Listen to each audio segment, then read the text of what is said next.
दर महिन्याला हा मोठा कर्ज? दर महिन्याला नाही, हे भारतातल्या इतिहासातील पहिलं राज्य आहे की जे आठवड्याला 3,000 कोटी रुपये कर्ज घेणार आहे. म्हणजे एका महिन्यात 12,000 कोटी रुपयाचं कर्ज घेणार आहे.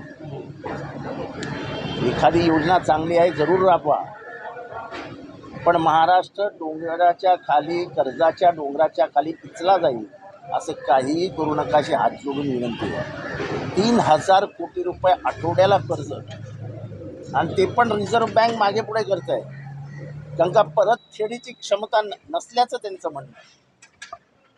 की महाराष्ट्राची आर्थिक वागणूक जी दिसते आहे त्याच्यातनं महाराष्ट्र हे पैसे परतफेड करू शकेल की नाही, इतकी शंका आज रिझर्व्ह बँक ऑफ इंडिया घेते आहे. लहानपणी आमची आई आम्हाला सांगायची की आपल्या खिशात किती पैसे आहेत ते मोजून आपलं जीवन जगावं.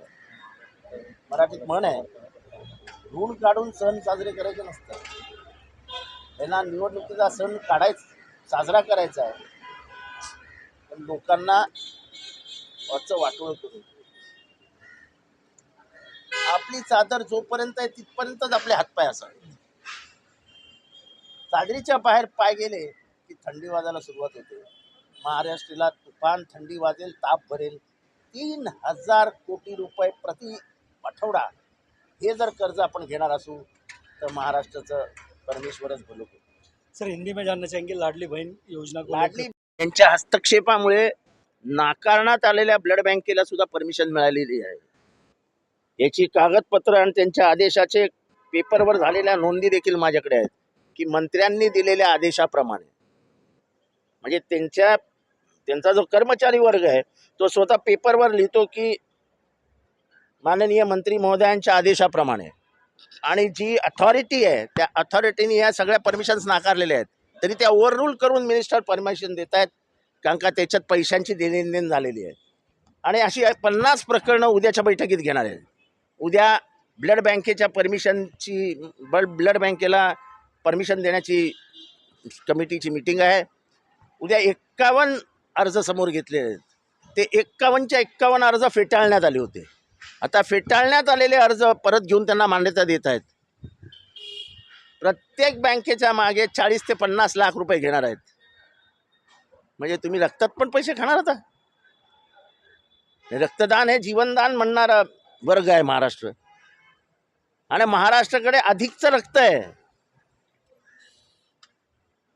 महाराष्ट्राकडे अधिकचं रक्त असताना नाकारण्यात, म्हणजे इंटरनॅशनल बॉडी आहे त्याच्यासाठी, काही रूल्स अँड रेग्युलेशन्स आहेत ब्लड बँकेसाठी, ते सगळे धाब्यावर बसवून माननीय तानाजी सावंत उद्याच्या बैठकीत निर्णय घेणार आहेत. आधीच त्यांनी दोघांना दिलेलं आहे. एक कोल्हापूरच्या बुदरगडमध्ये साई संस्थान नावाचे कुठली तरी ब्लड बँक आहे, त्याला पण असंच देऊन टाकलं आहे.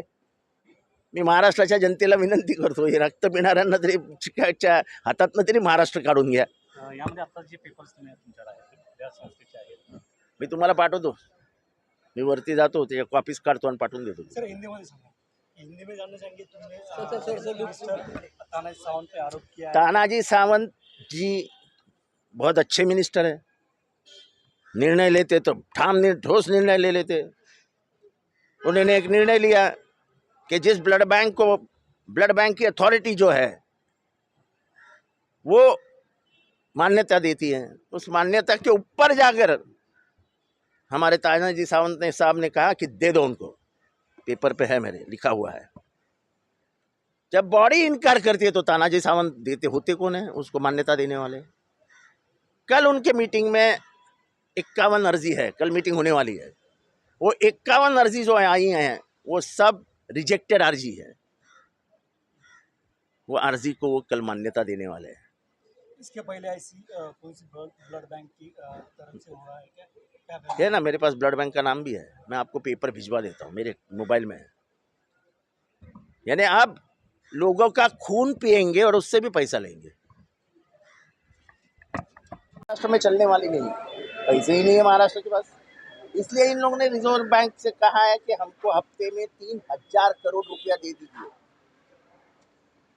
इतिहास में, भारत के स्वतंत्रता के बाद के इतिहास में ऐसा राज्य पैदा नहीं हुआ जो 3,000 करोड़ रुपया हफ्ते में मांग रहा है, 12,000 करोड़ रुपया साल का, 12 महीने का कितना हो गया?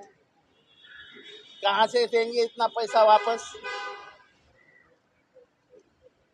टैक्स पेयर्स के ऊपर कुछ ध्यान है कि नहीं है?